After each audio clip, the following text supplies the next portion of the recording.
Good morning, students. Myself Shivam Arora. Today I am here for our class 8th, chapter number 5th, natural disaster part 2. अब students हमने natural disaster chapter part 1 में क्या देखा था, हमने उसके अलग अलग जो दो टाइप हमने देखे थे। एक तो नेचुरल डिजास्टर्स के अंदर अर्थक्वेक और दूसरा हमने देखा था वोल्केनो। ओके स्टूडेंट्स, आपको I think so first part में पता ही चल गया होगा। अब हमारा जो सेकंड पार्ट हम वो देखते हैं। सेकंड पार्ट में आज हम देखने वाले हैं सुनामी है, फ्लड है, फेमाइन है, साइक्लोन है, ओके, फॉरेस्ट फायर है, लैंडस्लाइड्स है, इतनी सारी आज चीज़ें हम देखेंगे। ओके, उसमें से जो आज हमारा फर्स्ट टॉपिक है वो हमने सुनामी। सुनामी क्या है, आपको सुनामी आपने देखा ही होगा, सुना भी होगा बहुत बार के सुनामी जैसे 2011 में जापान के अंदर सुनामी आई थी, उसी तरीके से। ओके, अब जो हमारा सुनामी टॉपिक है हम देख लेते हैं। Due to the volcano eruptions of the earthquake on the sea floor the high oceans waves are created. अब कई बार क्या होता है, जब कोई बार वॉल्केन इरप्शन एकदम फास्ट होता है या अर्थक्वेक कुछ होता है ऑन द सी फ्लोर के अंदर होता है, तो उस टाइम क्या होता है, जो हाई ऑर्गेनिक वेव्स होती है वो क्या एकदम स्ट्रॉन्ग हो जाती है और उसकी वजह से वो क्रिएट होती है।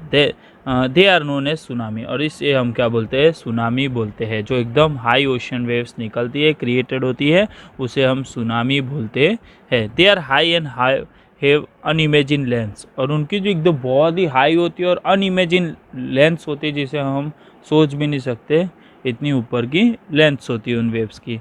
There length is approximately 7 to 1600 kilometres होती है उनकी लेंथ। स्टूडेंट्स कितनी होती है, अप्रोक्सीमेटली 700 to 1600 किलोमीटर्स, इतनी उनकी लेंथ होती है। This waves travel with a great speed and the force, और इन वेव्स की एकदम जो लेंथ एकदम फास्ट होती है, एकदम फोर्सफुली और ग्रेट स्पीड्स के साथ होती है।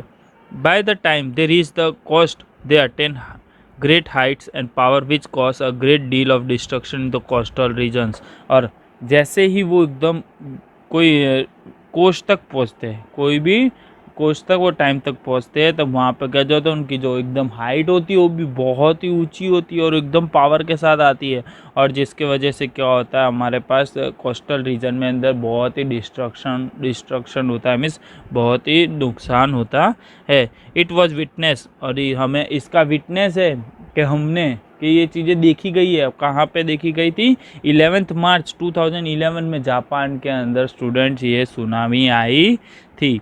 अगर आपको देखना है तो इसके बारे में आप नेट पे जाके सर्च कर सकते हो। 2011 सुनामी में जापान के अंदर कितना सारा नुकसान आया था, कितनी हाई रेंज में थी, वो सारी चीज़ें आपको इन गूगल में से मिल जाएगी।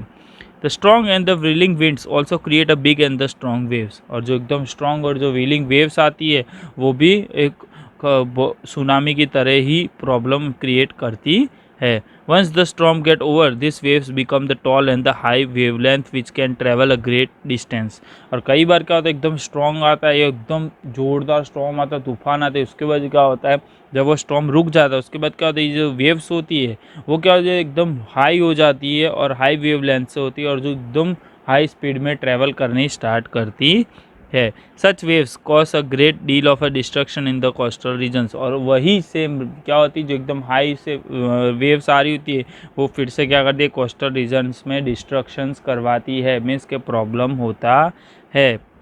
Hence they are known as the destructive waves, और उस वेव्स को हमें क्या नाम से जाना जाता है, डिस्ट्रक्टिव वेव्स के नाम से भी जाना जाता है।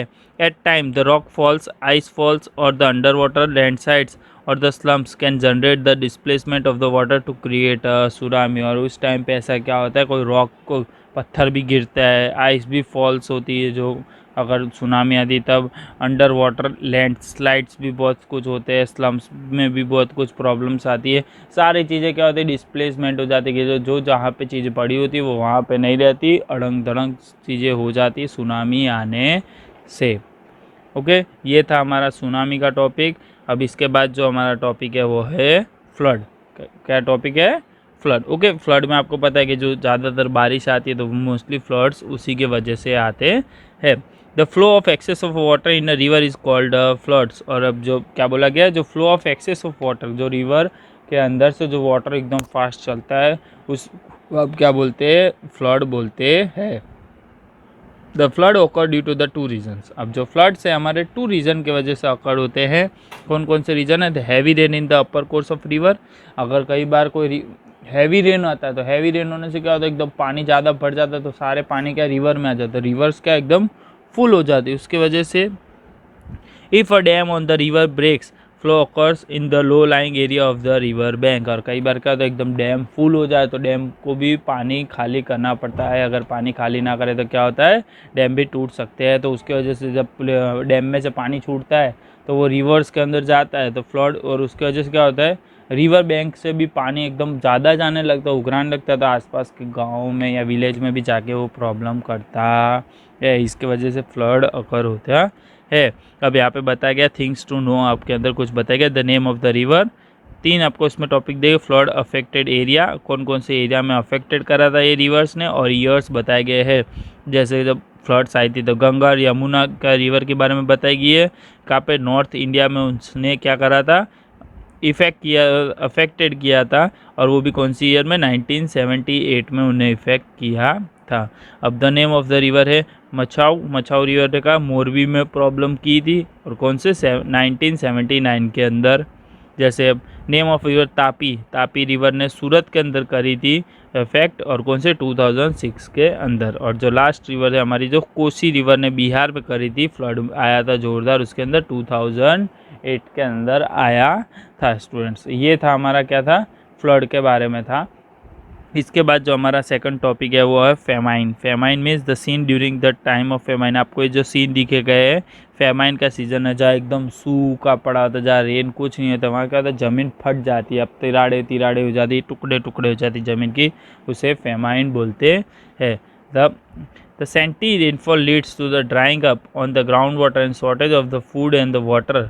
अब फेमाइन कहाँ पे होता है? जहाँ पे एकदम सूखा पड़ा होता है, रेगिस्तान जैसा भी इस तरीके का ही वो एरिया होता है, माउंटेन एरिया के पास, जहाँ बारिश नहीं होती, लॉन्ग टाइम से बारिश नहीं होती, वहाँ पे क्या होता है, ज़मीन पूरी फट फट जाती है, वो सब हो जाता है। This condition is known as famine बोलते हैं। हम the condition of famine occur in the case of the scanty rainfalls और no rainfall for 2-3 years successfully. अब जैसे मैंने आपको बताया कि लॉन्ग टाइम, जैसे 2 या 3 साल तक अगर कोई बारिश हुई ना हो, उस ज़मीन पे पानी ही ना गिरा हुआ हो, तो उस एरिया में हम क्या हो जाता है, फेमाइन हो जाता है, कि वहाँ पे ज़मीन के अंदर तिराड़े आ जाती है। The possibility of famine is less if we plant more trees. अब इसने क्या बोला कि अगर आपको फेमाइन को हमें कम करना है तो एक ही पॉसिबिलिटी है, उसे क्या है कि ग्रो ट्रीज। अगर के जहाँ पे ट्री ग्रोज होंगे वहाँ पे फेमाइन वाली कंडीशन कभी भी होगी नहीं। स्टूडेंट्स, ओके, सो हमारा जो नेक्स्ट टॉपिक है वो है साइक्लोन। अब साइक्लोन तो आपने बहुत जगह देखा हुआ होगा, आपके यहाँ भी आया होगा, जो एकदम विंड जोर से चलती, तूफान चलता है, कोई घरे गिर जाते हैं, कभी किसी की झोपड़ियाँ गिर जाती है, या कभी कुछ पेड़ गिर जाते हैं, उस तरीके के स्टूडेंट्स आपने देखा ही होगा। The simple meaning of cyclone is air which blows at a great speed. अब हमें पता है साइक्लोन मीन्स, सिंपल मीनिंग हमें पता है क्या है, एयर जो एकदम फास्ट स्पीड से चल रही होती है। It can be called a storm और द व्रिलविंड। और हम इसे क्या बोल सकते हैं, 2 नाम से भी जाना जा सकता है, स्टॉर्म भी बोल सकते हैं या व्रिलविंड भी बोल सकते हैं। The coastal areas of the India experience the cyclone every year. अब हमें पता है कि साइक्लोन तो क्या एवरी ईयर आता है स्टूडेंट्स। अभी भी शॉर्ट टाइम पहले ही आया था, लॉकडाउन के बीच में भी आया था, आपने अगर ऑब्जर्व किया हो तो पालनपुर में भी बहुत अच्छे से आया था, बहुत नुकसान भी उसने किया था यहाँ पे। The east coastal specially experience it every years. अब जो ईस्ट का जो कोस्टल एरिया है वहाँ पे, जो आसाम और उस साइड, वो एवरी ईयर इस चीज़ का उन्हें पता चल जाता है, क्योंकि ये एक्सपीरियंस उन्हें बहुत कुछ है, क्योंकि एवरी ईयर साइक्लोन वहाँ पे आता है। The adjacent regions also the feel the effect of cyclone when it is at the highest intensity. अगर हाईएस्ट इंटेंसिटी पे होते हैं ये एडजेसेंट रीजन्स, तो वहाँ पे भी साइक्लोन आता है, तो उन्हें भी ये एक्सपीरियंस है साइक्लोन का। However this winds affect a limit area for the limited period of time only. और ये जो साइक्लोन है, एक चीज़ है इस पे क्या है, ये जो विंड्स होती है जो इसको इफेक्ट करती है वो लिमिटेड ओवर में ही आती है, और वो भी क्या होता है लिमिटेड पीरियड ऑफ टाइम्स के लिए आती है और लिमिटेड एरिया के में ही आती है। ये ऐसे नहीं कि पूरे वर्ल्ड में आ जाए एक साथ, नहीं, ये लिमिटेड पीरियड ऑफ टाइम में आती है, लिमिटेड एरिया में आती है और इफेक्ट करती है लोगों पे ज़्यादातर। ओके, अब इसके बाद जो टॉपिक है हमारा फॉरेस्ट फायर। अब जो हमारा फॉरेस्ट फायर टॉपिक आपको पता है, फायर मीन्स क्या है, हमारा आग। अब the friction between the dry branches of the tree and the other factories cause forest fires. अब जो सॉरी स्टूडेंट्स, ये क्या है, फैक्टर्स है। The friction between dry branches of trees. अब हमें पता है कि अगर सूखी ब्रांचेस पड़ी होगी हमारे यहाँ ट्रीज़ की, और वो क्या होगा, तो उस फैक्टर के वजह से ही हमारा फॉरेस्ट फायर क्रिएट होता है। अगर जो गीला ब्रांचेस होगी तो उसमें आग लगती है नहीं, अगर सूखे पत्ते या सूखी ब्रांचेस पड़ी होगी तो उसी की वजह से फॉरेस्ट में आग लगती है। It cause a great amount of damage to the forest resource. और ये क्या करती है, जो फॉरेस्ट फायर है वो ग्रेट रिसोर्स, अगर वहाँ पे लगती भी है फॉरेस्ट के अंदर सूखे पत्तों या सूखे ब्रांचेस के बीच में आग, तो इससे क्या होता है, हमारे पूरे फॉरेस्ट पे भी बहुत सारा डैमेज होता है।